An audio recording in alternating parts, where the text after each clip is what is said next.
Okay, welcome back everyone. Part 2, good afternoon. Greg here again. So we're going to build on this morning and we're going to talk about some kind of more complex and advanced topics. And as you'll see, this session is going to focus mostly on if you were to design and then build a new facility, what are the procurement requirements that you have to be aware of? And if you are thinking, I am not in that situation, I don't anticipate needing to do that for the foreseeable future, I do think you should still stick around because there's some kind of good detail, good review in here, and hopefully, again, it'll build on some of the concepts that we established this morning. So this afternoon, this is what we're going to do. We're going to talk about how you would design and construct a new facility. And we're going to kind of take it roughly in order. So we're going to start, as you can see, with facility siting. So one of the first things you're going to have to think about is where are we going to put this facility? And there are a number of requirements that govern that.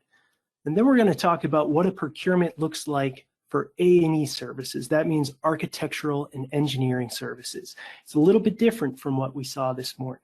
And then we're going to talk about the two basic ways you can procure this type of design and construction work. There's something known as design bid build, and then there's design build. So we'll talk about what each one of those are and kind of pros and cons to each method and where you might want to use one versus the other.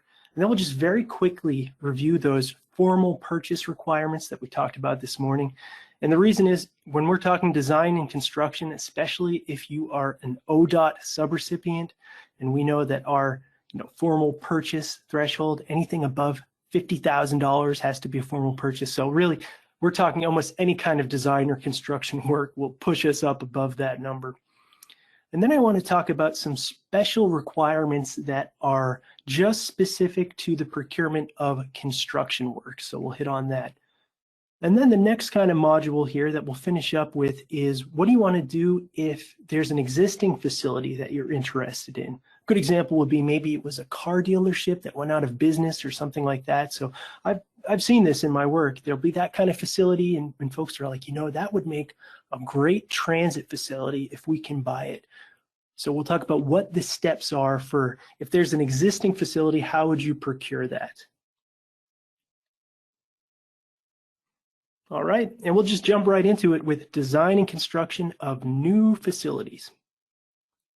So when you're determining the site of a new facility, really the big rule here is you cannot make that site selection with the purpose or the effect of excluding anyone from, denying benefits of, or subjecting anyone to discrimination under any FTA-funded program on the grounds of race, color, or national origin.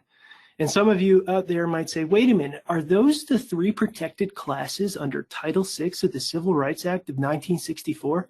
And you would be right, race, color, national origin, those are the three protected classes. So we are actually talking now about Title VI. So there is a Title VI requirement that governs how you will select the site of this new facility. So prior to selecting this preferred site that you might have in mind, what you have to do is complete this Title VI facility equity analysis. And basically what you're seeking to do is determine if the location you're choosing would result in something called a disparate impact. And people who look at discrimination will probably tell you that there are two basic types of discrimination. So we're talking about disparate impact, but probably the more common one is something called disparate treatment. That's when there's kind of intent involved and somebody intentionally discriminates against somebody else because of that person's membership in a certain group or class. Disparate impact is a little bit less obvious because what we're talking about here is something that is facially neutral. So there's really no intent to discriminate, but with disparate impact, it's a policy or some kind of practice that might have the effect of disproportionately and adversely or negatively affecting members of a protected group. And like we just said, within the context of Title VI, there are three protected groups: race, color, and national origin. So with disparate impact, remember, we're not focusing on intent. This is the effect of the policy or practice, and that's how we can kind of distinguish it from disparate treatment, which many would say is the more obvious form of discrimination. So let's break it down. The Title VI equity analysis. It actually has to, oh, excuse me, I skipped one slide there. There are 3 elements here. Here's the first element. The Title VI facility equity analysis has to determine whether the location of your facility, of course, would result in that disparate impact on the basis of race, color, national origin. That analysis, it has to actually consider other facilities with similar impacts in the area, and that's how you'll determine if there are any cumulative adverse impacts. So basically, this isn't really done in a vacuum. You're considering the site of this new facility within the context of everything else that already exists in the area. And then the second bullet point on this slide, you can see that this type of analysis actually has to be done at the census tract or block group where it's appropriate to ensure that there's a proper perspective given to localized impacts. So I know that's kind of a mouthful, but basically what it means is there is kind of a data-driven approach here. And typically when these facility equity analyses are done, you typically see some involvement from like a GIS expert or someone who has real proficiency in that type of data. So that's the first element. There are 2 more.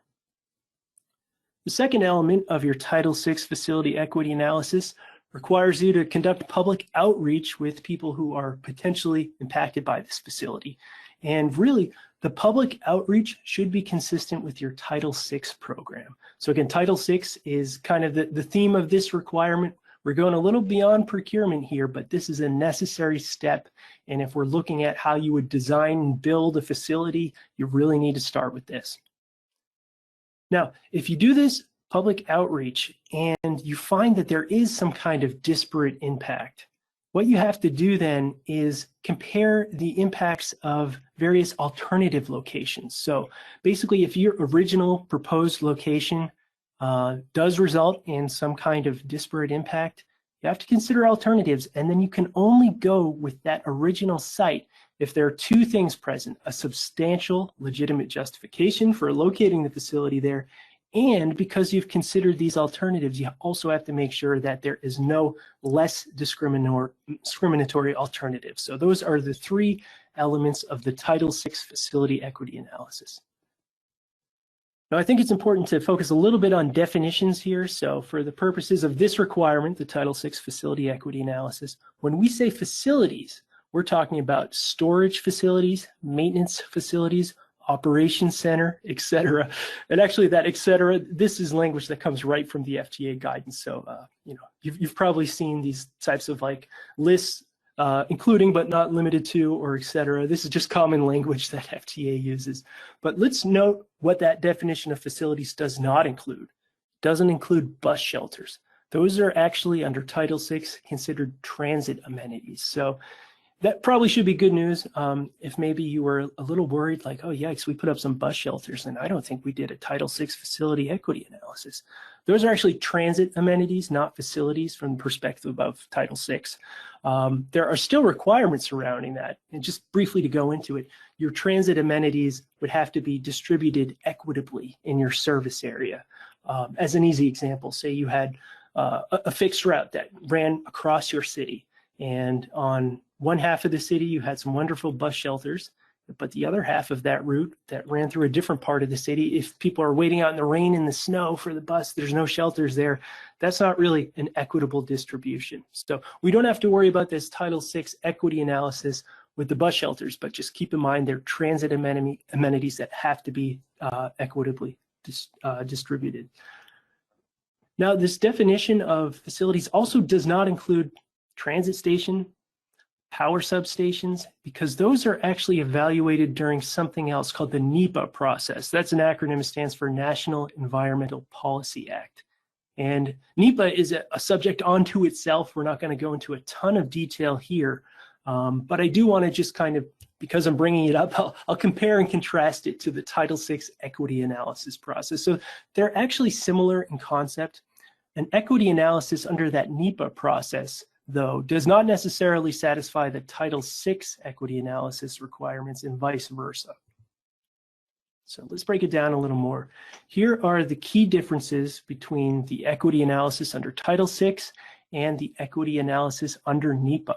So the analysis under NEPA, you're seeking to determine if there's a disproportionately high or adverse environmental effect on minority or low-income populations. Now, you can see I put some words there in bold, and that's because really the definition of adverse environmental effects, that has a very broad application. It includes human health, economic, and social effects. And we see minority or low-income populations. You can kind of think of those two groups as the protected classes under NEPA. So it sounds a little bit like Title VI, but it's not quite the same. So remember, Title VI had those 3 protected classes: race, color, and national origin. What Title VI doesn't have is a focus on low-income populations. NEPA does. And you know, if you take into account race, color, and national origin and kind of like think about that bundling of that term, it's loosely what we mean when we say minority under NEPA. So really, NEPA is applying to not just those Title VI protected classes, but also low-income populations, which are not a protected class under Title VI. Another point of distinction is this Title VI facility equity analysis. It is generally triggered when you are determining the site to construct a brand new facility. But NEPA is a little different because, again, it has kind of a broader application. NEPA would be triggered whenever there's, again, a project having a significant environmental effect, which, of course, as we saw, it includes human health, economic, and social effects. So we did a little bit of Title VI there. I just wanted to make sure folks were aware of that. I know it's not procurement. That's probably what you came to see. But if we're just thinking about this process chronologically, the first thing you would want to do is determine the site for your facility, and that's when you'd have these Title VI and NEPA requirements to deal with. But now let's get on to the real good stuff, procurement. Now, if we're still going roughly chronologically in order, say you have selected the site for your facility, you went through the Title VI and/or NEPA process, and now you're ready to actually procure the design of this facility. Now, this is going to look a little different from what we talked about this morning. So A&E services, we've heard that term a few times now, architectural and engineering. FTA is actually requiring when you procure these A&E services, you have to use a special type of procurement process that's known as a qualifications-based procurement process.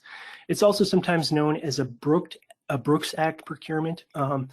And in some states, you might have like an equivalent state law. It won't be Brooks Act, but it will read very similarly. So FTA is requiring that if you are procuring A&E services, you have to use this qualifications-based process, which looks a little bit different.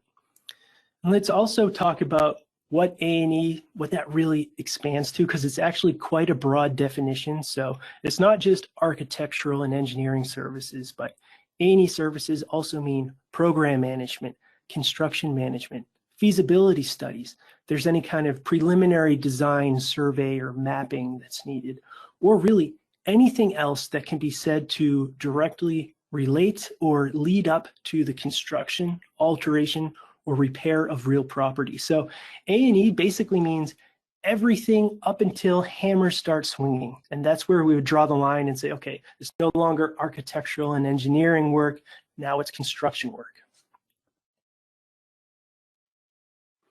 So we have to use these qualifications-based procurement procedures.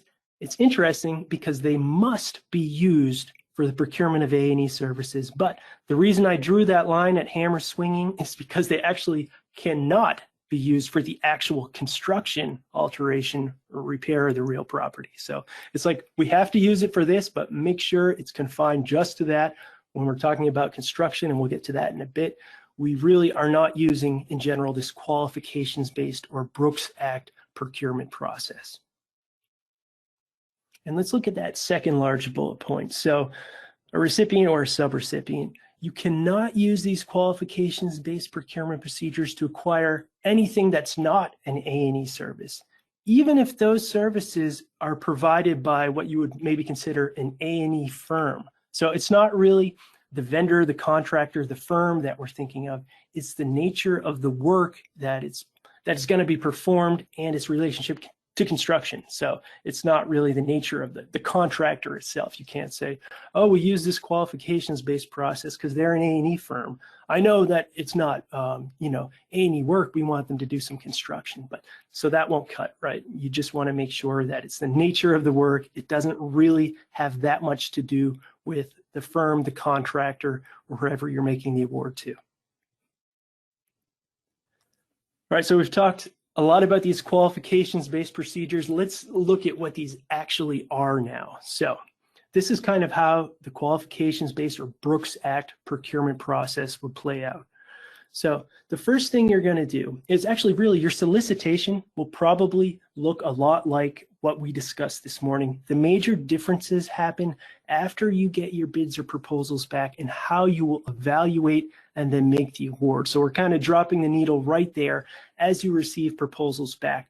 What you're going to do is the bidders are going to submit their qualifications and you're going to evaluate those to determine who you think the most qualified firm is.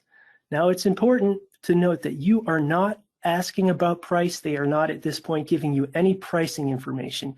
You're truly just kind of treating this as an RFP if price was not an evaluation factor, and you are just looking at who is the highest ranked / most qualified firm to do this work. You haven't even talked about price yet. So what you're going to do is you're going to come up with your listing. You're actually going to rank the qualifications that come in. You're going to have a clear first, second, third choice, and so on. And then what you're going to do is with your #1 choice or the highest rated qualification that comes in, you're going to enter negotiations with that firm. And what you're going to do at that point is then align on price and see if you can kind of fill in those missing details, because remember, price is not something you looked at initially. And this is kind of an interesting twist. If for some reason, and it could be that the highest qualified or best rated firm has a price tag to match, if you know what I mean, and you're just like, ooh, we can't go forward in that amount, you would reach some kind of impasse, right? But what you do then is you move down from your most qualified to the second most qualified. So you'd end negotiations with that first choice, and you would just go down the list to the next most qualified. So you can see if that agreement cannot be reached with your first choice, you're going to go down the list to the next most qualified firm and potentially so on until you are able to reach an agreement and there's a price that you as the subrecipient determines is fair and reasonable.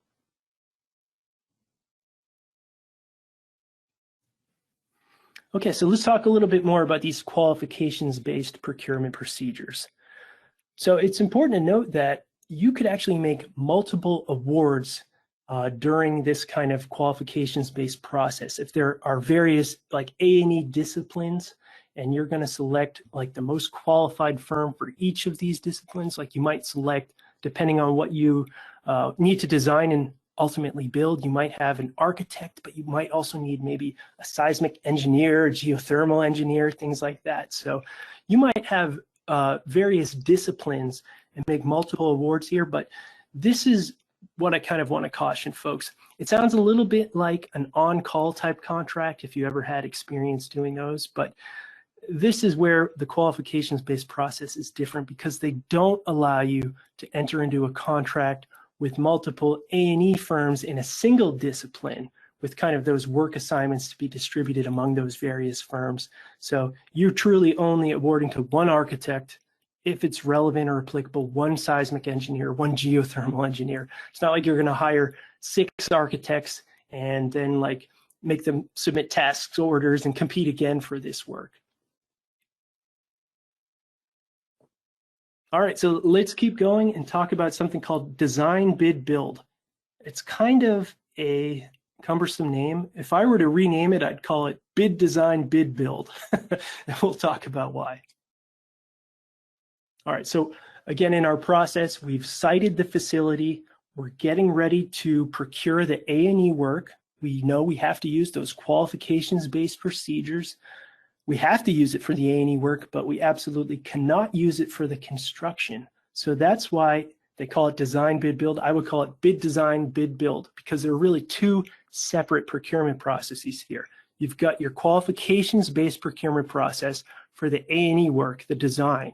And then when that's done, you will then put another solicitation, probably an RFP out for the actual construction.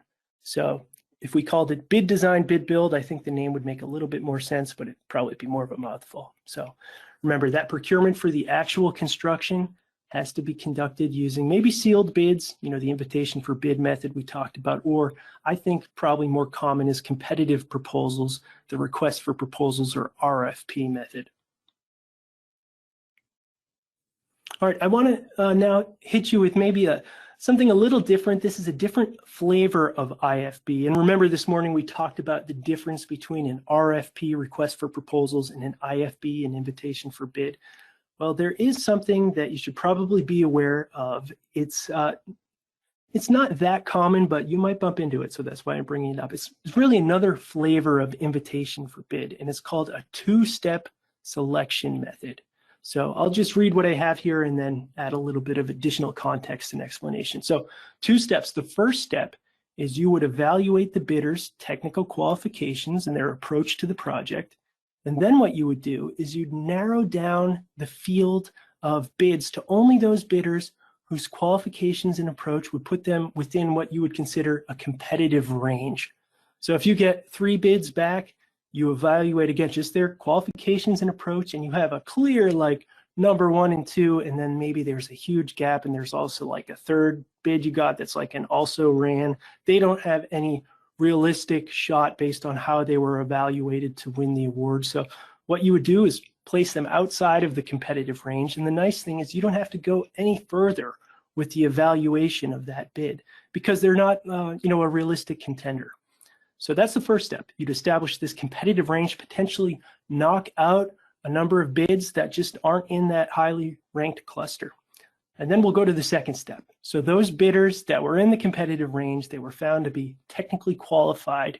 They submitted, remember, just their qualifications and approach at that point. In the second step, you would invite them then to submit pricing information, just like it was a regular IFB. And then, of course, remember, you'll have to make the award to the lowest responsive and responsible bidder. And this isn't an RFP, so it's not some combination of price and technical merit, like, you know, your best value type of procurement. So that's the 2-step IFB. Let's talk a little bit more about it. You might wonder, well, why would you create this extra step for yourself? And the answer I've found is really, if you focus on the project approach, like in the first phase, that really might encourage some alternative methods that would take advantage of the bidder's industry experience. Perhaps you've felt like this. Often when we're putting out an RFP or an IFB, we might have kind of a statement of needs. We know in general what needs to be done, but sometimes the reason we're hiring a third party to do this work is because, you know, in-house we don't really have the expertise in this area. So if we were very proscriptive about how the work should happen, we might miss out on bidders who are like, hey, this is all we do, and we see your need here, and let me tell you, we have a great way to fulfill that need, you know, and maybe we have kind of a novel method, or we have some information that will, you know, help us deliver this project in a way that's perhaps more efficient than what you as the agency that put out the solicitation has contemplated. So that's the 2-step IFB. You might say, well, this sounds a lot like what you just described with the qualifications-based or Brooks Act procurement method for A&E services. But here's the difference. When we're talking about this 2-step IFB, so you're considering the prices of all the bids within that competitive range. But when we're talking about the qualifications-based procurement process, remember, we're dealing only with the price information for the most qualified bidder. And if it works out with our top-ranked bidder, you might not see any other prices. But of course, if it can't work out, you go down the list and then one at a time consider the price of the next most high-ranked bidder and so on. Also, as I've been trying to emphasize, the qualifications-based or Brooks Act procurement procedures can only be used for architectural and engineering services. Whereas this 2-step IFB, it's really just kind of a flavor of IFB. So it actually has a fairly broad application. You can use it in general in most cases that you would be able to use a traditional IFB. So a little wrinkle, I just wanted to make you aware of this two-step IFB.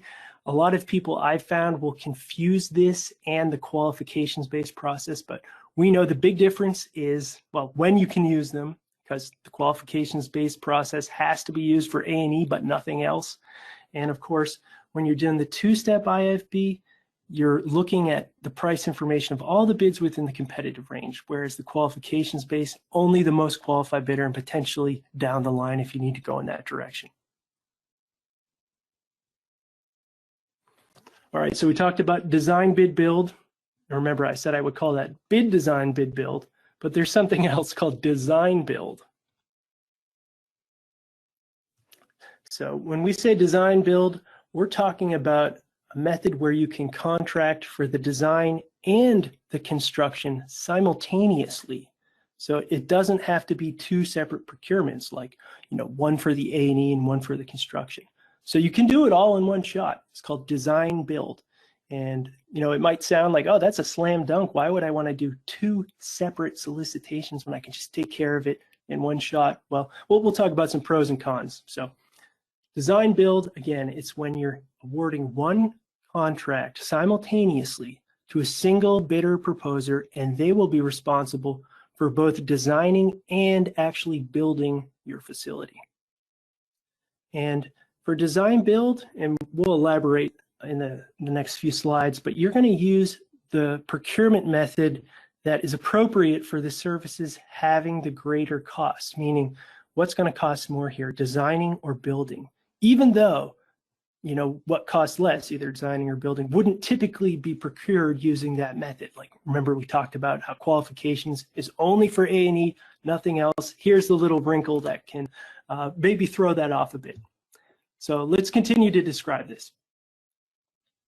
When you're doing one of these designed build procurements, remember the method that you're going to use for procuring is determined by the cost. So what you would do is you would separate out the various activities that are going to be performed here, and you're going to try to assign them to one of two classifications. It's either design work or construction work. And then you're going to add up the estimated total cost in each one of these categories. Now, almost always what happens when you go through this exercise is you're going to find out that construction is the predominant cost. In general, it just costs more to build things than it does to design them. Not always, but it's far more common. So we'll usually find ourselves in this outcome. The construction is predominant. So we listed up the activities. Construction is going to cost way more than design. So what you do here, if you're using the design build method, is you're going to follow basically the formal purchase requirements we talked about this morning, like the IFBs or the RFPs, and you're going to go in that direction. So construction predominant, you don't have to worry about the Brooks Act procurement for A&E. You would just issue your RFP or IFB, typically like any other type of formal procurement. So it's just like the process for the actual construction phase of design, bid, build. Now, I said it probably wouldn't happen, but you might be wondering, where do we end up if this is one of those kind of rare cases where the design work will cost more than the construction? So it's a less usual situation if the A&E or design work represents a greater cost, then FTA would actually expect you to use those qualifications-based procurement procedures, so the Brooks Act, for everything, even though we typically wouldn't. So in the less likely scenario here, design is costing more, you'll treat the whole procurement like a qualifications-based procurement. And then remember, A&E, like kind of when you're assigning costs to either the design or construction category, remember that A&E means a lot. It means almost any activity that can be said to lead up to the construction. But once hammers start swinging, that's when we'll call it construction. So like I alluded to a few minutes ago, you might think, all right, design build, we're getting everything done in one shot. Like, what's the catch here? Wouldn't everyone just want to, eliminate that extra procurement process from themselves? And, there is an advantage here. If you're using the design build method, you have a single point of accountability for both the design and construction activity. So that would maybe help you avoid some risk that could arise from the integration of the design and construction. So just as an example, like if you had a designer who built a facility for you, or excuse me, designed a facility for you, and it looked like a piece of modern art, it was beautiful, but then it was time to then award the contract for the actual construction, you might find yourself in a situation where, so there's a separate firm that's doing the construction, and like, wait a minute, looking at these plans, if we built it like that, it would just fall over. The structure can't support itself. So then you would be in a situation where you kind of have your architects and your construction folks, like, they have to align on a feasible way to build this stuff. If you're doing design build, you're really just dealing with one entity who internally is kind of taking care of that integration. So you might have some better luck in terms of that type of project management. But there is a disadvantage here. If you're using design build, because you're awarding the contract before the design is complete, so you don't even know what it is that's going to be built, it can be a lot harder, in my opinion, to estimate the final cost of the project. And those of us who have been involved with design and construction, you probably know that in general, things cost more and take longer than you initially expect. So when you add to that the fact that it's very hard to estimate the total project cost when you're doing design build, I think that's a real disadvantage there. So there are positives and negatives. Again, it's not like one method is inherently better than the other. These are just kind of two different tools in your toolbox. All right, so now we're going to very quickly just review some of those formal purchase requirements that we talked about this morning. We have a question for you, Greg. Oh, yeah. All right. Let's do the question. How do we estimate the cost for an ICE for design build? Yeah, so an independent cost estimate for the design build.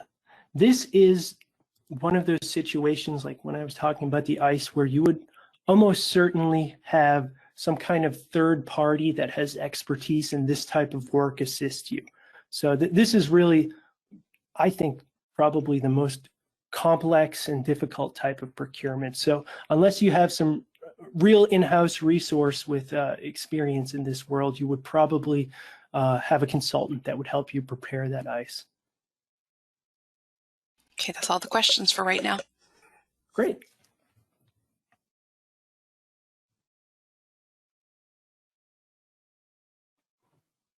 Okay, so remember, formal purchase, at least when we're thinking about the federal thresholds, that means anything estimated to cost more than $250K. But remember, in Ohio, that's at $50K. So that's why I was saying almost any type of design or construction work will put us over into that formal purchase category. That's why I just quickly wanted to hit on some of these basic requirements again. So there's the ICE. I'm glad we just had a question about it. The independent cost estimate. Remember the timing, that's the important thing. The ICE has to be performed before you receive bids or proposals back. Otherwise, if you were to do it after and you maybe saw some pricing information that already came in, that would color your perception perhaps of how much something should cost. You also want to do the cost or price analysis. Remember, that happens after you get the bids or proposals. Price analysis is probably more common. That's a little bit easier. That'll happen when you have price competition, like 2 or 3 bids, and you're able to go with the lowest responsive and responsible bidder. And then the cost analysis, that's when you don't have that type of price competition. So typically it would be one of those sole source or single bid situations. Again, we also want to be thinking about these applicable FTA required contract clauses. As we saw, that generally is the #1 overall finding in these FTA audits. So that's why we have such a focus on it. And of course, your written procurement history. Any real formal procurement is probably on the menu at some point for some kind of oversight. So you want to make sure you're maintaining all of your documents, and you really don't want to be in the situation where maybe as an ODOT subrecipient, you've conducted a procurement, and then you hear when the state management review comes around that that is one of the procurement files the reviewers have selected to look at. You don't want to be like recreating your documents if they're in different places. It would be really nice to just walk over to the shelf and pull off the file, have everything already there, or maybe if it's electronic, just have it all in one spot. it's very hard to go back after the fact, I think, and locate some of these documents if you're in an audit situation. Okay, I won't do this too much more. We talked about the ICE, it's what something should cost. We used the coffee example. You can remember that because it's an ICE coffee, get it? The cost and price analysis, we hit on that. FTA required contract clauses. Now remember, and Dave, when you mentioned this, this was a great contribution. It would be easy to kind of rely just on Procurement Pro, have it print out all the clauses, or if you had what you thought was maybe a good set of these clauses and you're like, I'm just going to staple it to the back of our RFP and our contract, that can cause trouble when you're in an oversight situation with FTA. They really want to see just the relevant contract clauses included. So you wouldn't want to just hit them with the full set if, you know, potentially because of the type of procurement or the estimated dollar amount, like some of those clauses wouldn't actually be in there. And when I say yesterday's session, I mean this morning's. All right, and here's our written procurement history. We talked about that. But let's fast forward, and we're talking about now some special procurement requirements that just come into play when we're talking about FTA-funded construction. So first, we're going to talk about bonding. There are 3 different types of bonding that we'll get into: bid bond, performance bond, payment bond. And then there are some special contract clauses that are only applicable for construction contracts. So we're going to break those down. And actually what I said was a little misleading because Buy America, you often see it in construction contracts, but as we discussed this morning, that will also come into play if you're purchasing some rolling stock. So really not everything here is just for construction. Buy America has a slightly broader application. So the 3 types of bonding. First, there's a bid bond. So FTA is generally requiring that each bidder who is going to submit something in response to your construction IFB, they're going to have to obtain a bid bond or some kind of equivalent guarantee. We usually call it a bid bond, but technically it can be a certified check or some kind of other negotiable instrument. And the bid bond, it has to be equivalent to 5% of the bid price. And a good way to think about the bid bond is it really just kind of shows that the bidder is serious when they put in their submission, that they have some skin in the game. They already have 5% of the total price like ready to go, so there perhaps wouldn't be any issues with the mobilization of this process. The performance bond is the second type of construction bonding that we need to know about.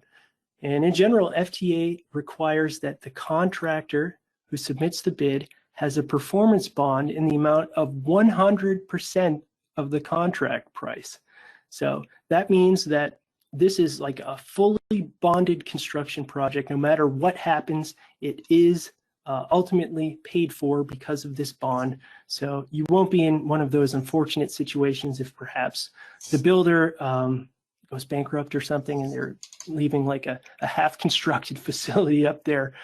This is to ensure that the project actually is completed. So that's why it has to be 100% of the contract price. Greg, there's another question. Great. Do these procurement rules apply to construction that is managed by another entity, such as county commissioners? They also went on to give examples such as a roofing project for an entire complex, and we are only responsible for paying our portion. Yeah, so the way I would untangle that is really we need to be thinking about what the funding sources are for these procurements. So as you probably know, everything we've talked about today is FTA requirements. So if you have, the way it works is if you have even a penny of FTA money in the pot, you have to play by the FTA rules. And sometimes some of these larger projects do have a combination of funding sources. So if there's any FTA money involved, that's when everything we're talking about now would be applicable. Now, if there is a construction project that is funded with something else, maybe it's exclusively local monies, maybe instead of FTA, it's federal highway or something like that, there are probably going to be, well, there will be a different set of rules. It will probably look a lot like this, but there might be little distinctions here and there. So I think that answered some of the question. Is there maybe perhaps a follow-up or another point I didn't hit on yet? No, okay, it says the project is being funded by ARPA funds. Okay, so those are kind of like CARES Act grants, right? Yeah. Now Right. yeah, so that'll actually look a lot like your FTA requirements. So in general, with CARES Act or the other emergency relief grants that kind of stem from the pandemic era programs, they're treated just like FTA funding. The nice thing though about CARES Act, and I think ARPA, is that it's 100% federal. So what that means is it's like a true grant. You'll never have to pay a dollar. The federal government's paying for it all. There's no local match requirement there. But other than that distinction, you do kind of treat it just like FTA funding. They did specify further, it said in transportation would be using 5311. Okay, yep. Yeah, so there we go. If there's any section 53, did you say 5307? 11. 5311. 11, okay. Yep.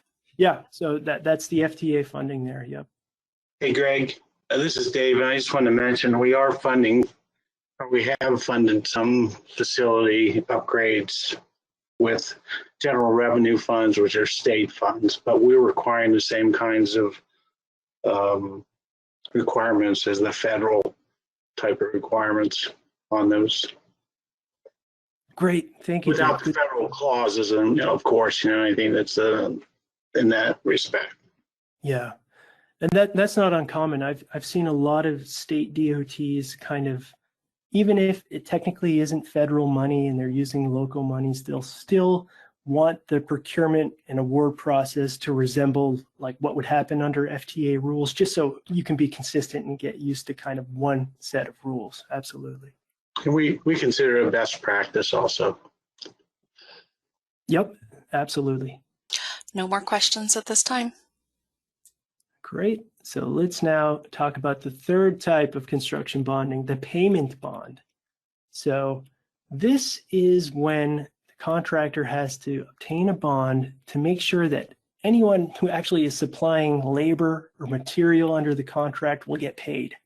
And the amount of the payment bond actually depends on the contract price. So you can see if this is a contract that is less than $1 million, the payment bond has to be in the amount of 50% of the contract price.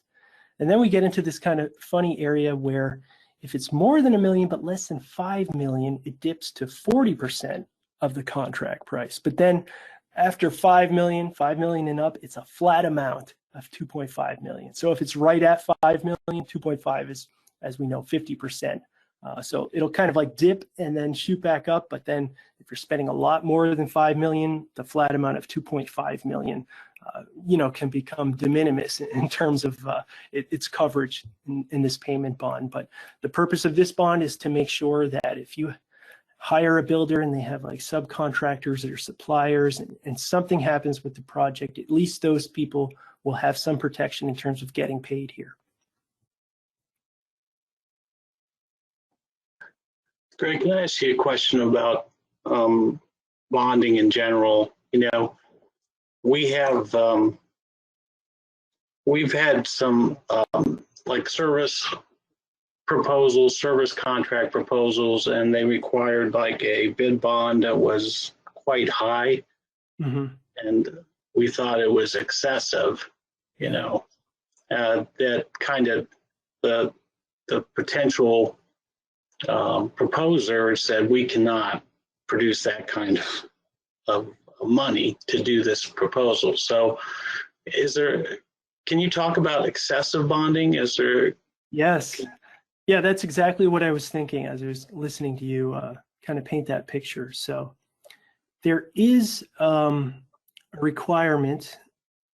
It's more of like we'll call it a requirement. So it's true that in FTA funded projects, you can't require excessive bonding because some of these bonds, as you can see, can be kind of expensive in terms of the coverage. And really these bonds can be expensive just for proposers to be able to say, yeah, we have a bid bond for 5% of our price. That can cost them a lot of money in terms of an award they might not even win. So FTA does say that you can't require excessive levels of bonding. So if it has the effect of potentially eliminating a bidder that would otherwise be able to compete here, that's when we might kind of cross into that territory of, oh, are we going overboard in terms of what we're requiring in this bonding? So yeah, there is that kind of topic recognized in the FTA guidance of excessive bonding, and there is some flexibility there. I don't know a whole lot of detail beyond just that.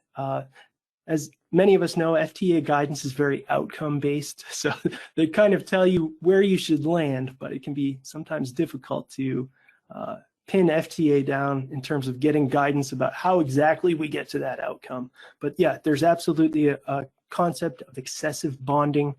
And I would say if you feel like you're getting some feedback from bidders who want to participate in the selection process and they want to go forward, but they just can't afford the requirements to obtain all this bonding, there is some flexibility there, absolutely. Thank you.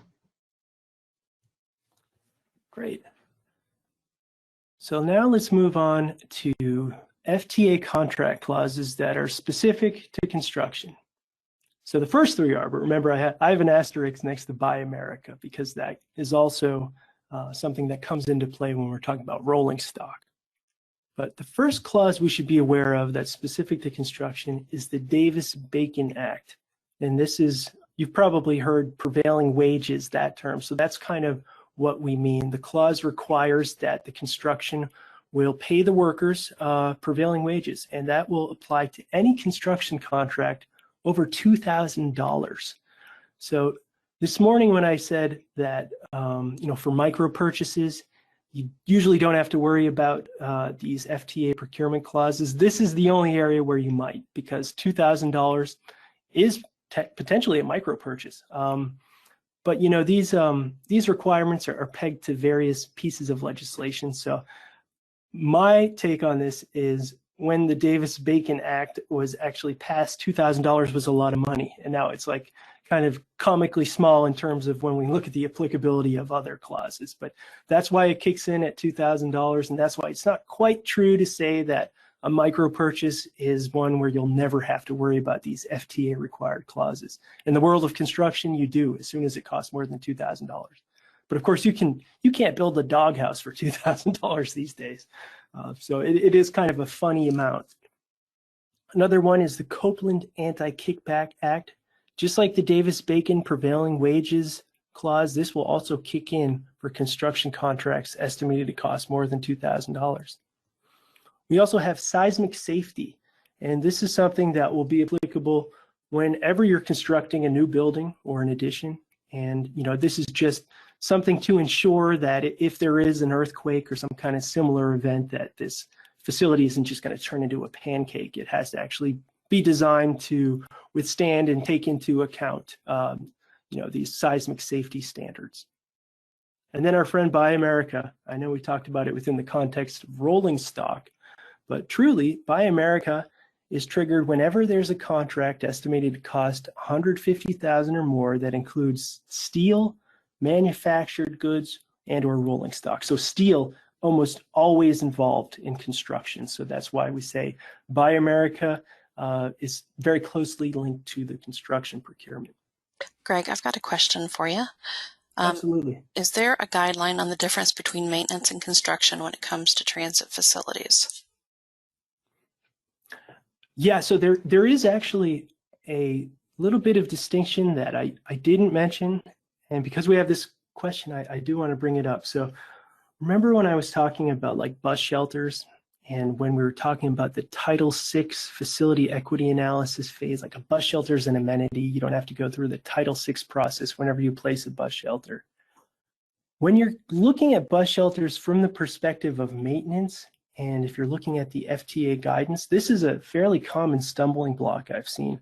A bus shelter is actually considered a facility when it comes to your obligation to adequately maintain FTA funded facilities. So, even if you don't have an FTA funded like transit center, if you do have a few FTA funded bus shelters, you will actually need then a written maintenance plan that just describes some kind of system of periodic inspection and preventive maintenance of these facilities. If it's a very simple type of bus shelter, it might even be something that can be done on like a quarterly basis, and it would just make sure, quick inspections make sure that the structure is still safe. Like if there's a bench, it's not going to flip over and hurt someone. If there's some glass panels or fiberglass panels, that they're not broken or cracked in any way that could hurt someone. So that's the first thing that pops in my mind, but let me know if that answered your question or you're going somewhere a little different with that. Okay, and while that person's typing in, if they have any additional questions, another person commented about your cost of the dog shelter. They said you made me laugh out loud, and they said, or a chicken coop. Right. Well, thank you for your laughter. I have never once gotten that response like LOL in one of these webinars. So that's going to make my day. Appreciate it. Good. And there's no other questions right now. Okay. Thanks. Great. So we'll continue on, but of course, keep the questions coming. All right. So let's do soon. like, oh, okay. Like when concrete or asphalt needs to be replaced, is it considered maintenance or construction? Mm-hmm. All right. Well, let's think. Well, it would actually, I think it depends on how we're defining it here. So if it's something that is being replaced, like there's already concrete or asphalt that's cracked or damaged, and you need to like scoop that out and pour some new stuff in there, you could say that's like facility maintenance. But when it comes to actually procuring the work, that would be considered construction. So you would probably do that just using, again, an RFP or an IFB. But it's definitely not architectural and engineering work. So you would probably not use that qualifications-based or Brooks Act process that we just talked about. Okay, there really are no other questions right now. Thank you. Okay, yeah, I love the questions though. Keep them coming, please. So let's talk a little bit more about DavisBacon. That was one of those required contract clauses. This is one I want to give a little bit of specific attention to because it's actually a little bit more than just a clause that you have to have in your solicitation and your contract. So just to, again, paint the full picture here, DavisBacon is that kind of prevailing wage requirement. It requires that your construction contractors will pay wages to their laborers who might be subcontractors or with a different organization at a rate no less than the minimum wages specified in a wage determination made by the Secretary of Labor. So depending on the type of labor that's being done and the market that you're in, the Secretary of Labor will actually tell you what these prevailing wages are. And if you're preparing a solicitation for construction, this is kind of a step that you have to take maybe a little bit earlier than you'd think. This has to be done before you issue your solicitation, your RFP or your IFB, because you'll see if you click on this link, it's something that kind of takes a while to get. You click on the link and we've all been maybe a little spoiled by kind of how websites give us like instant answers and stuff, but you know what, I'm going to click on the link so we can all see. Give me 1 second. Is everyone seeing the internet browser pop up here? I am. So, Yes. Okay, perfect. Thanks. Great. So when we click on the link for the U.S. Department of Labor, this is what's going to happen. You're going to have to enter in some information about the procurement type, your estimated solicitation date, because remember, this happens before the solicitation, and the services to be performed. You would probably just copy and paste your scope of work here. And really what you would do is you would give all this information to the Department of Labor, but when you click submit, it's not like the answers just pop up for you. This is like a real form, and I think it's somebody's job on the other side of this form to get that information for you. And it might take a few days, a week for them to tell you, okay, I looked at the type of construction you're doing. It looks like these are the labor categories that'll be involved, like electrician, plumber, and for your local market, they'll tell you here are the prevailing wages that need to be paid for people who are working on this facility. So this is something that has a little bit of lead time, It's not like you can do this the morning that you're planning on putting out the RFP, because it could take some time to get these answers back. We have another question. It says, what Sure. is our duty to monitor DBA compliance, payroll, interviews, etc.? Yeah.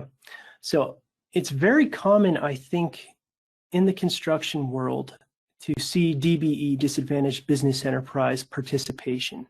And if you have any experience with DBE, you probably know that you need to actually be certified by the state as a DBE to like count towards your DBE goal.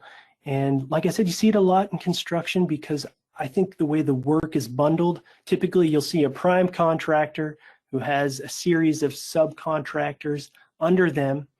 And because the work is kind of bundled like that, that's where it can be, I don't want to say easy, but there's the opportunity to like maybe work with a certified DBE that performs a certain task like pouring concrete. So not only do DBEs as a business need to be certified, they need to be certified for the type of work that they're providing. And you'd use the NAICS code, you know, the NAICS code to determine that. So there's a you know, clarification. Ohio. I'm sorry. Yeah. I said DBE, but they had actually typed in DBA, meaning Davis-Bacon Act. So I'm going to reread the question. I apologize. What is our duty to monitor Davis-Bacon Act compliance, payroll, interviews, etc.? Yeah, that's a good question. I think it probably would sound a lot like the answer I was going for DBE. There typically is a requirement for you to exercise oversight of really any FDA-funded contract to ensure, we call it contract administration, to make sure that you're getting what you contracted for. So with Davis-Bacon and DBE, yeah, typically that would involve on-site inspections, usually periodic project meetings. So there is, you know, an oversight responsibility on the part of you, the recipient or subrecipient, that's contracting for this construction, and you do have an obligation to make sure that prevailing wages are being paid. If you are using disadvantaged business enterprise, you have to make sure that they're actually like they're performing a commercially useful function, doing the work that they should be doing. So yeah, on-site inspection, typically there are checklists that are tailored towards that. That's what I would typically see. That's it for now. Great. Okay, yeah, so just to put a bow on the rest of this Davis-Bacon stuff, you have to include a copy of that current prevailing wage determination that the Department of Labor will send you when they're able to, after you fill out that form. And that list of wages has to be in your solicitation, your RFP or your IFB. So that's why I said that's something you kind of have to think about maybe a little bit more early than you would assume there. Hey, Greg, this is Dave again, and we kind of ran into this situation with bus shelters, federally funded bus shelters, and you know, we had to make people go out and rebid because they did not consider those those Davis-Bacon requirements, those prevailing wage rates, which would increase the cost. Oh, absolutely. Yep. Yeah. So, and we would monitor any kind of construction work and make sure the prevailing wage, because we have oversight of our subrecipients. So we'd have to monitor and make sure that they're using the prevailing wage rates. Absolutely. And that's a great point, Dave, because yeah, these prevailing wages, you know, if you ever see a list of them, that these are good jobs that make pretty good money. So, yeah, you know, if there's a builder who doesn't see that listing of prevailing wages in the solicitation, and they assume they can, you know, pay their guys market rate or whatever they want, they're going to be in for a shock when they find out that, oh, wait, I have to pay prevailing wages. That's why it has to be in the solicitation. Otherwise, you might get prices back that really don't price that in, and it can make a big difference. And Greg, I don't know if you're going to be going over the DBE, but you know, we have a goal that we set for our office and our subrecipients too, that they're going to have to make good faith efforts in obtaining, soliciting in their solicitation to DBEs, okay, for any kind of construction. and design. And we expect them to try to maximize the use of DBs wherever possible, the use of certified DBs. So Absolutely. thanks. Yeah. So when we're thinking about construction projects, this is one area where it's not uncommon to see a contract-specific DBE goal. So you might say, for the construction of this transit facility, we want to see 10% DBE participation. And it almost works a little bit like the pre and post Buy America certification. So when the bidders will, put their proposal in, they will sign a certification saying either, hey, we've already identified the DBEs we're going to use, this is how we're going to meet 10%, or they might say, we're still working on it, but we promise to make good faith efforts to achieve that 10% utilization.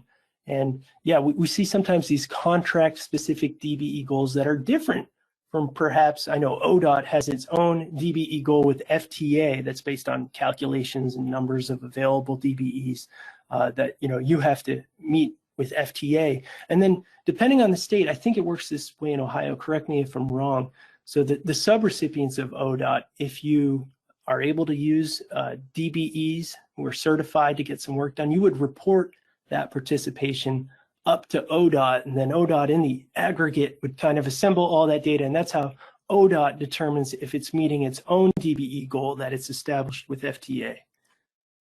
That's correct. And we have to report to FTA on not only ODOT's goals, but our subrecipients' goals are all combined, like you said, the aggregate. Thank you. Great. Excellent. Yeah, so DBE is an area that has a lot of complexity to it, and you typically see it when we're doing this type of construction work. So that was a great thought. Okay, so let's switch gears a little and let's talk about a situation where maybe you're not siting, designing, and building a facility. There's something already out there and you want to buy it. So acquisition of existing facilities. Let me just pause, take a sip of water.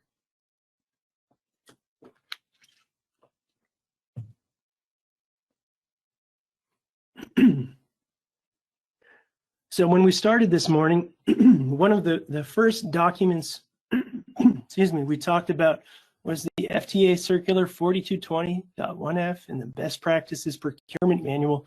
Great resources, both a little dated, both a little different in terms of their readability. But now when we're talking about procuring or acquiring an existing facility, it's funny, you're not going to find these answers in 4221F or the Best Practices Procurement Manual. You'll find a brief reference saying something almost exactly like this: FTA requirements governing purchases of land or existing buildings and structures are generally beyond the scope of this circular. So you might wonder, well, where do we find this information? And it's another circular, FTA Circular 5010.1E. We've got a link here. This is the grant management requirement. So it's a little counterintuitive. These answers aren't necessarily where you'd expect them to be, but it is covered in FTA Circular 5010. So that's where our guidance is coming from with regard to existing facilities and how you would acquire or procure them. So it's a little bit, at first, it might seem more simple than everything we just went through. If you want to buy an existing facilities, here's the big requirement. You are required to make an offer of just or fair compensation that has to be established based on a recent independently prepared appraisal of the fair market value of that facility. And if that independent appraisal comes in at more than $1 million, that's when FTA wants to review and concur in that appraisal. So that's kind of the line they're drawing. If you're going to buy a facility that costs more than $1 million, FTA is going to take a second look at that independent appraisal and just concur, make sure it makes sense, it's reasonable. And our good friend NEPA is going to pop back up here. I think in probably the more like direct application when we're talking about the National Environmental Policy Act. NEPA, we're truly talking about contamination and environment here. So if you're buying an existing facility, let's go back to the example that I was beginning to describe earlier. Say it's a car dealership or a service station. that's now available, it's vacant, and you might say, hey, that's a great location, that would be perfect for our vehicles. You would need to go through the NEPA process just to make sure that the site doesn't have any contamination or hazardous material. So it's really kind of like an inspection. And, you know, using the idea of a car dealership, like maybe they were changing oil and just kind of like dumping it out back. So there typically is something to look at here when we're thinking about NEPA.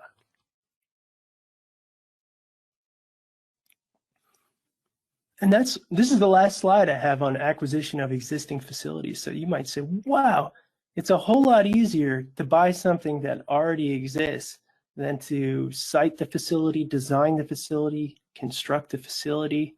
Like here, you just have to have that appraisal. If it's under $1 million, I don't even need FTA to sound off. But don't forget that all of the FTA construction and, you know, A&E requirements we just talked about, they probably will apply if you need to make any type of significant alteration to that facility. So say it's a, you know, an old gas station or car dealership, and you buy it and you're like, okay, we just need to make the vehicle bays a little bit wider to accommodate our vehicles. And we do need to kind of gut the sales office, and that'll be like a reception area and admin offices. So then it's like, all right, well, wait a minute. So we do need to hire an architect or an engineer, because we're doing more than just painting the walls here. We're actually doing some kind of significant alteration. And unless you're planning on doing the construction like in-house, you probably have to then hire someone else. So this kind of, it loops back into everything we just talked about. So if you buy an existing facility, unless it's perfect as is, you're also probably going to have to go through the qualifications-based process to get A&E professionals in there and help you design the updates. And then depending on if you're using DesignBuild or DesignBuild, you might have to have a second solicitation for the construction, or maybe you'll decide to do it all in one step. But, you know, I just want to make you aware that this isn't like some kind of silver bullet, oh, I'll just buy an existing facility, then I don't have to go through all these procurement hoops. Eventually you will, especially if you want to alter that existing facility in any way. Now, this is the point where I want to share something a little different here. Hopefully you can all see this on my screen. I'll make it a little bigger so it's readable. This is the third attachment that everyone has access to now. It was in the handout function. So this is ODOT's procurement checklist workbook. And I think this is a great document, and we'll just kind of go through a few of the features together. But it's kind of the thing where you might want to take some time and click around on your own. But we have kind of basic instructions here. We won't have to go through that too much. But look at how at the bottom we have a tab for micro purchases, a tab for small purchases, a tab for large or formal purchases, and then that tab for sole source purchases. Remember how a non-competitive procurement has additional steps. And you know what, I'll try to make this even bigger for us. So let's just take a peek at the micro purchases. And this is something that I think ODOT is doing really nicely. So remember how we talked about up until 2018, the micro purchase limit was $3,500, and then it shot all the way up to $10,000. So as ODOT subrecipients, you can take advantage of that. Your micro purchase is still anything estimated to cost up to and including $10,000. But ODOT does ask that its subrecipients just kind of touch base with them before they engage in any procurement that's estimated to cost more than $3,500. So the old micro purchase limit, in other words. And this is really, again, just a touch point so that ODOT can make sure you're on the right track. What if it is a lower dollar value thing, but it is construction? So remember at $2,000, that's when the DavisBacon prevailing wage stuff would kick in. So even though it's a micro purchase, it could be tricky potentially. That's why there's that touch point. And then we have a checklist here. So you'll consult with the ODOT representative if it's estimated to cost more than $3,500. Remember that you have to make sure if it's a micro purchase, you're paying a fair and reasonable price. We looked at that stamp. That's basically the fair and reasonable price documentation form. If it's construction and it's more than $2,000, DavisBacon is going to apply. and then just things you would need like invoice, delivery receipt, purchase order. So this is kind of like your checklist for a micro purchase. Let's take a look at small purchases now. So remember, as we're spending more money, this checklist will be a little bit longer.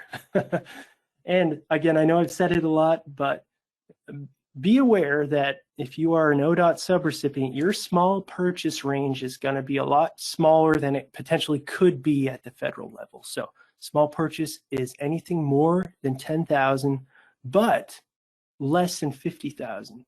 You know how I said micro purchases up to and including 10,000? It's a little bit different here for the small purchases. You can see our upper limit isn't 50,000. It is actually $49,999 and actually 99 cents, because the way that Ohio revised code is written, it says less than 50,000. So, not including 50,000. Got a question for you. Sure. Can you clarify differences in requirements for small urban systems that receive 5307 funding through government apportionment? Yeah. So 5307 is the type of grant that's given to, as you know, an urban recipient. It could be a small urban recipient. And then 5310 and 5311 are other kind of common funding sources that ODOT subrecipients might get. So that's like LTAP, or 5310 is for the benefit of often seniors and other groups like that. But in general, 5307, 5310, and 5311, those are all FTA funding sources. So when we're talking about these procurement requirements, it really doesn't make a difference if it's 5310 or 5307. If it's FTA money, then we have to play by these FTA rules. Okay, there's a follow-up question. Sure. The individual said, we don't usually get every purchase okayed through ODOT. For example, any other differences? And I'll defer to ODOT on this. I mean, I have this checklist, but I'm not sure what the current process is in terms of requirements that subrecipients, do check in at certain dollar amounts. Yeah, Greg. There, 5307 recipients are direct recipients of FTA funds. Therefore, they would report directly to FTA during their triennial review process. Yeah. So, they could use our checklist if they wish, but which includes these kinds of things. But they should have their own files that they would provide to FTA for review. Yeah, absolutely. Yeah. And yeah, sorry for not picking up on that point. Yeah, if you receive 5307, and it's possible, I have heard of 5307 money going through a state DOT to a subrecipient, but typically it's a direct grant from FTA. There's no kind of middleman that ODOT would be. So if you get 5307 and you're a direct recipient, you probably know you'll be on the docket eventually for a triennial review, and you'll have someone like me come through and ask to see your processes for all of these things. And frankly, if I were doing a review and I saw these beautiful checklists filled out, I would be very happy. And I should point out, I would never be able to do your review. I can't work as a reviewer in Ohio because in our consulting practice, we're doing trainings like this. So I could potentially be reviewing my own work. So I would be legally conflicted out. You'd never see me as your reviewer. It'd be someone from another company. But yeah, if you're a direct recipient of 5307, you don't need to report to ODOT like you would if you were a subrecipient of 5310 or 11, but use all these tools. And I think these are really best practice examples. So again, if you had a triennial and you were able to show the reviewer that you completed these checklists, that'll put you in a very good spot. The only exception to that, Greg, would be as if we administer the funds. Okay, and we administered them to a 5307 like they're a subrecipient. In some cases, that could apply in some kinds of discretionary funds, or usually it's a pass-through to them and they have their own grant. But okay. If we administer the funds for some special project or something, then we'd have the oversight responsibility, and we would have to do the oversight and fill in the checklists. They would supply these checklists to us and we would review them. That's the only difference. Great, understood. Thank you. No more questions at this time. Great. So we'll just continue to work through these checklists. So this is for small purchases, as I was saying. Now we can see the list of items here is growing. So things we know about the ICE, independent cost estimate. A small purchase, this is when we're really going to need those required FTA contract clauses. You would also want in your procurement files, basically the prices. If you reached out, I think the best way to do it's in writing, but technically it is acceptable to get verbal quotations for small purchases. You would just need to document it at that point, so you have something in writing. And then we do a price analysis, assuming there's price competition. If not, the cost analysis. We talked about the sam.gov website. So you actually need to, it might not be clear initially when you do this, but you can't just do the SAM search. You actually have to print that page out or take a screenshot, because going back to the theme, these FTA auditors can only give you credit for what they're able to verify on themselves. Even if they believe you and they think everything's right, they would get in trouble if they didn't see a printout of that SAM search and they said it was in there. And then we talked about responsible vendor. We would want to see the proposal from the winning vendor there. And then, if applicable, if for instance there was some DBE participation here, these are kind of like ODOT specific things that you would owe them. And we still think like DavisBacon, yeah, of course, that will still apply to small purchases. So we've got that there. So we're getting a little bit longer, but now let's check this out. This is when we're doing a true formal purchase. So estimated to cost more than $50,000. You're probably, again, going to do it using some kind of RFP or IFB type of solicitation. And we can see here that there are more requirements, but they're things that we've already talked about and we've seen. But this is when you want to think about, when you're doing a formal purchase, things like any kind of modifications in the contract. You need to make sure that those are actually within the scope of the original contract. If you modify a contract and the work you're adding is considered to be like so far outside the original scope of work, it's a cardinal change, meaning it's like this is typically a different procurement. You can't just lump it on to the underlying one. That's the type of issue we need to start thinking about when we get into these larger formal procurements. And then sole source. Remember how there has to be a written sole source justification. But one thing to keep in mind is if you're making a micro purchase, that's not really a sole source, because remember, anything that costs less than $10,000, you can just buy essentially what you want, as long as you're making sure that you're paying a fair and reasonable price. You're not dividing up a larger purchase and so on.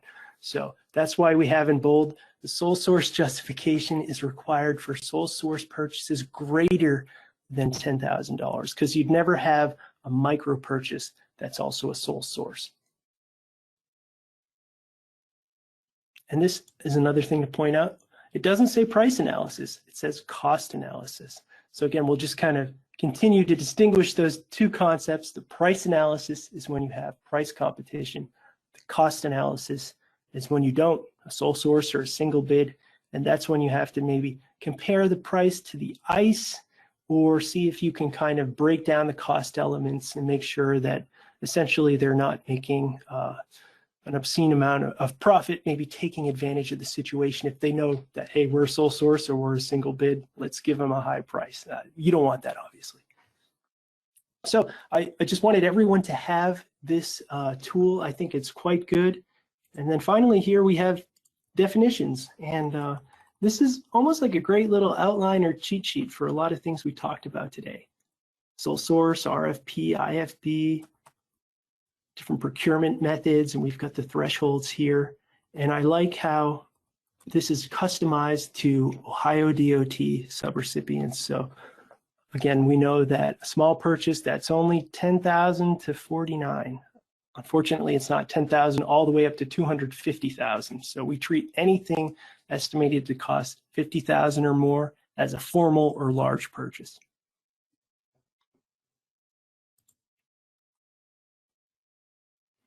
All right, that is the end of my slides, but of course not the end of our time together. So happy to entertain questions now, or use our remaining time in any way that's beneficial to the 38 Greg, folks who are here. Can I add one thing to those checklists that I think is kind of important, is that, you know, in the column on the left of those checklists, we have the date of each of those steps, which kind of acts like a history of your procurement, which is a pretty good thing, you know, because I think when a reviewer comes in, they want to see, you know, you did the ice before you actually got the proposals in, you know, and so that date column is kind of, if you put this checklist at the beginning of your procurement file, you know, we got some good comments from the FTA reviewers on our procurement review that they could we put our file just in this order so they could go right through and see each piece, made it easier for them to do it. Yeah, fantastic. Absolutely. The date is so important.